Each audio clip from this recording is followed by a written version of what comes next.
Colégio Público Literário funcione em termos de chatinagem económica, como ontem foi bem realçado por Lamelino Lúcio e pelo próprio Guilherme Silva. Eu tenho aqui um texto mais ou menos perto da parte da forma final, mas não está ainda, tanto mais que nós constantemente somos interpelados com novas revelações, novos ângulos de visão para a obra em aberto e, como a Silvina disse bem, que implica uma grande multidisciplinaridade e aparecimento, nomeadamente, de muita importância, a versão da audiografia que foi encontrada em manuscrito pela Isabel de Almeida e que o José Camões está a trabalhar, ou José Camões encontrou, e que tem, de facto, muitas, como nós já suspeitávamos todos, muitos sinais evidentes que houve censuras, e esse aspecto, de facto, leva-me a tentar, em vez de estar a ler aqui o texto, falar um bocadinho também tendo em conta esta síntese que estamos fazendo a todo momento e que nos obriga a tentarmos enquadrar o Jorge Ferreira de Vasconcelos na sua época, uma época que, quanto a mim, é marcada por 3 ou 4 fatores importantes e que depois se vão manifestar na obra dele em certo tipo de ideologia, certo tipo de mensagem, certo tipo de pedagogia. Portanto, para mim, Jorge Ferreira de Vasconcelos é claramente um pedagogo de um valor enorme, é um homem com uma capacidade de fazer vibrar, de produzir mesmo a tal catarsis. Quando lemos as suas obras, eu reli a obra toda destes últimos tempos e de facto, há, passados 500 anos, uma atualidade muito grande. Uma atualidade muito grande dos temas que são tratados e que eu, de certa forma, num esboço rápido, quando a Silvina pediu para fazer a comunicação, esbocei à volta dessas palavras de amor, verdade, liberdade, censura. E estes, no fundo, arquétipos, estas ideias básicas que ontem tiveram uma outra leitura por parte do Lamelino Lúcio, quando realçou o aspecto da honra, da lei, dos aspectos do enquadramento, dos valores, de uma forma talvez mais social, implicam, de facto, uma vivência bastante internacional que caracterizou aquela época. E essa vivência internacional tem, quanto a mim, 2 ou 3 aspectos que urge sempre termos presente. E um deles é, de facto, o movimento do Renascimento e, mais concretamente, o erasmismo, tão grande aqui na zona da Península. Basta ver que o Miguel Enguia, um impressor que se dedicou sobretudo às obras do Erasmo, publicou em cerca de 10 anos, 1516, 1527, 22 obras do Erasmo em espanhol. Foi publicado um Enquiridion cristiano, que é o Manual do Cabeleiro Cristão, também em 1841, em Portugal. Houve edição do João Fernandes dos Colóquios. Os adágios circulavam. A biblioteca do Diogo de Murcia, e que teve no Colégio das Artes, continham as Opera Omnia do Erasmo. E, portanto, tudo isso existia. E o Jorge Ferreira de Vasconcelos, muito prudentemente, e mostrando mais, noutro sentido também, a sua grande inteligência e prudência, nunca pôs o seu nome nas obras. E nós devemos de reparar que o Erasmo foi mais atacado e condenado pela Sorbonne a partir da altura em que ele assumiu que ele era o autor dos Colóquios. Os Colóquios, que era uma obra extremamente crítica de uma série de costumes, e nomeadamente dos doutores sorbónicos,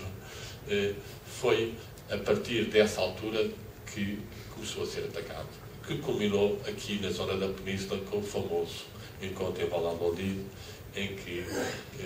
os nossos teólogos vindos de Paris, extremamente escolásticos, quiseram quase crucificar ou queimar o Erasmo. Portanto, Jorge Ferreira Vasconcelos, talvez, provavelmente, uma das razões que ele não pôs o seu nome foi saber de que isso não era conveniente, de certa forma, para além de que, tendo consciência do valor do vento das palavras e dos dizeres e das malícias, o nome dele estar associado às obras serviria para ser mais facilmente denunciado. estes aspectos erasmianos ligados com o teatro têm também uma situação muito interessante, que é a famosa representação do Gil Vicente, que teve aí o seu momento internacional, que é a famosa representação na corte de Bruxelas, quando na corte do Carlos V, com André de Rezende, com Damião de Góis, assistem a essa encenação de uma peça que é extremamente crítica das traficâncias e indulgências de Roma. O cardeal, aliás, escreve logo uma carta para o Papa, que o coração quase que lhe sumia a ver toda a gente a rir e ele pôr Erasmo nas nuvens. São mais ou menos estas palavras, em que se justifique que essa peça tenha desaparecido do Gil Vicente, e provavelmente que Damião de Góis tenha mais tarde, também pelo seu convívio com os protestantes. Nós não sabemos se Jorge Ferreira de Vasconcelos alguma vez terá saído de Portugal, provavelmente não saiu, mas no caso de Damião de Góis houve esse contacto mais forte, para além de que as suas defesas e ataques fortes contra a escolástica, nomeadamente Pedro Margá e outros, ao defender os cristãos etíopes e a sua diferença de religiões, tinha levado o cardeal Dom Henrique a proibir imediatamente a obra, desde que ela tinha sido publicada em Lovaina. E foi levado, passados muitos anos, e aqui vamos outra vez para o que ontem foi falado, como a lenta sedimentação estruturante da própria Inquisição, que nós temos que reconhecer que esse é um segundo fator que entra aqui também em campo e em liça. Nós podemos falar mesmo que há aqui uma luta entre a cavalaria, a corte, ou, como foi falado, uma versão mais sociológica, o regime, ou a aristocracia do poder, ou a centralização do Estado, mas que eu considero que representa muito o espírito de Portugal na sua época mais frondosa e mais florescente e mais maravilhosa, que foi a época de 500, antes de entrar a Inquisição. Portanto, a entrada da Inquisição é, de facto, uma força negra terrível, e por muito que nós tentemos diminuir, os seus efeitos foram muito grandes, e basta ver como a entrega do Colégio das Artes e como toda a situação que passou o próprio Diogo Teiro, o Buchanan, o João Costa, de perseguições, de detenções, etc. Foram tudo coisas que o Jorge Ferreira Vasconcelos soube e que provavelmente assistiu em estudante, em jovem, e, portanto, levaram-me a ser cada vez mais prudente. E então entramos numa obra em que há muita, falou-se da criptonomia, há muito encobrimento, a tal hipocrisia ou ironia que nos leva a referir um outro aspecto também interessante de Erasmo, e que julgo que Jorge Ferreira de Vasconcelos está atento, que é as famosas cartas que se publicam em 1519, intituladas As Cartas dos Homens Obscuros. Como sabem, um dos grandes humanistas do Renascimento, que era também um trilingue, chamava-se Reuchlin. Reuchlin, quanto a mim, é o homem que está por detrás do prólogo inicial, ao contrário do que Ascensio diz, quando refere que será Agripa e a Vanitate Scientia, porque eu li a obra mais ou menos, a de Vanitate Scientia, li a obra toda do Reuchlin, sobretudo do Verbo Mirífico, que é uma obra muito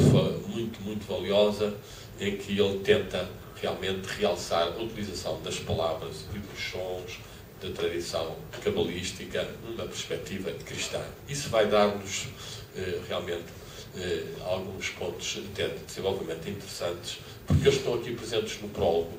da Eufrosina. Ele fala realmente do Adonai, o nome da natureza, depois passa ao Tetragrammaton, e depois há a introdução do que ele chama Pentagramaton, ou que será o Pentagrammaton, e que é a introdução que está também presente na marca de Valentim Fernandes, e que a doutora Anselmo e a doutora Valentina Mendes já se referiram, e que introduz essa noção de graça. Esse S que existe é o próprio Jesus enxertado na tradição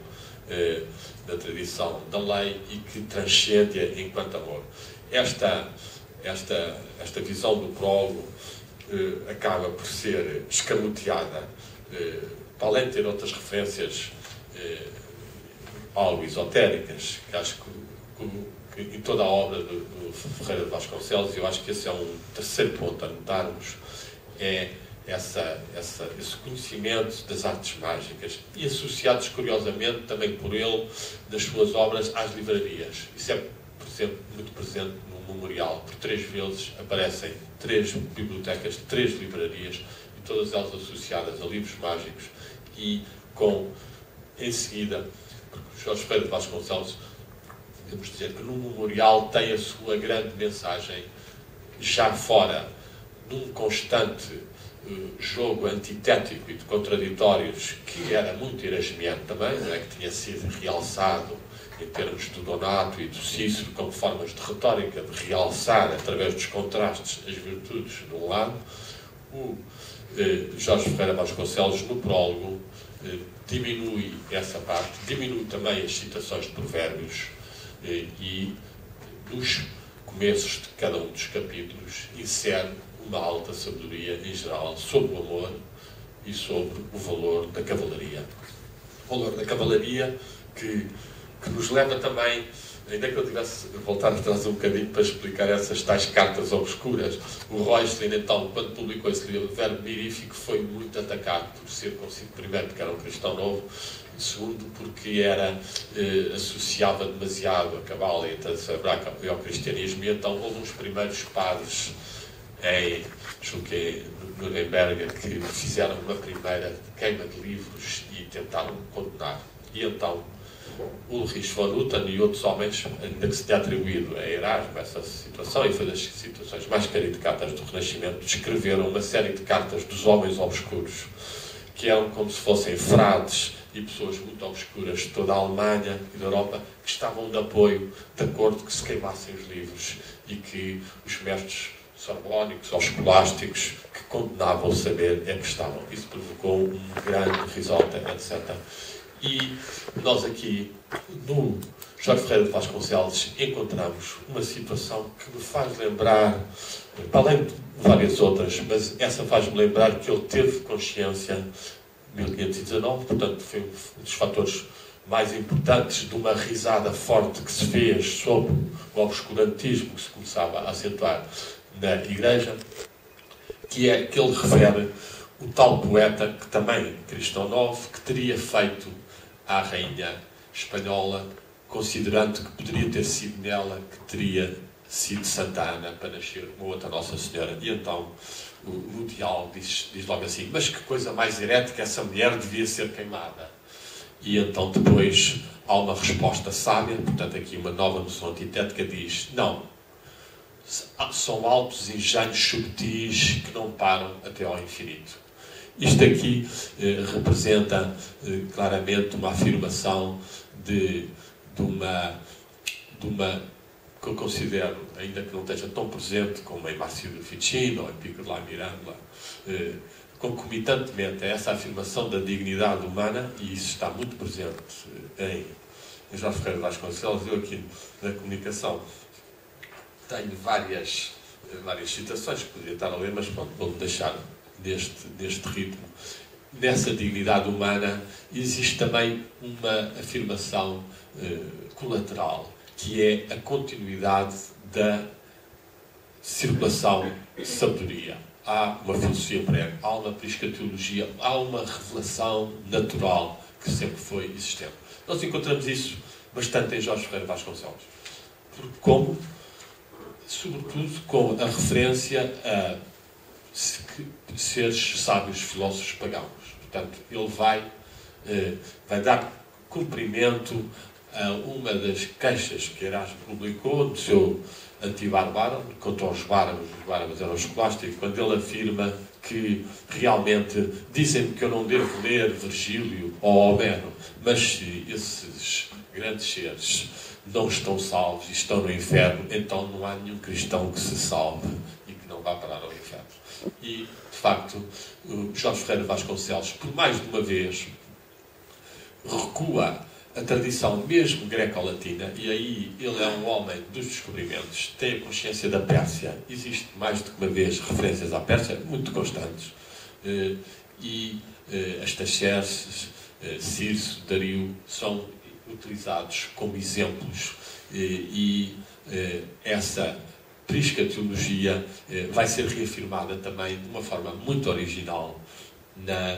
não só nesse prólogo do Luisípo, em que ele vai citar, provavelmente, eu aí não tive tempo de confirmar exatamente, ainda que soubesse essa referência, em que,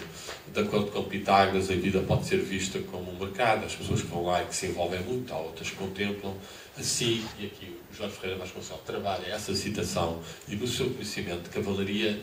explica que é como os seres que conseguem domar os cavalos e utilizá-los melhores, e chegam a utilizar essa capacidade para atingirem o sumo bem. É este aspecto também que está associado a esta linhagem da dignidade do homem. O homem foi feito acima de todas as coisas, e temos que referir sempre também que o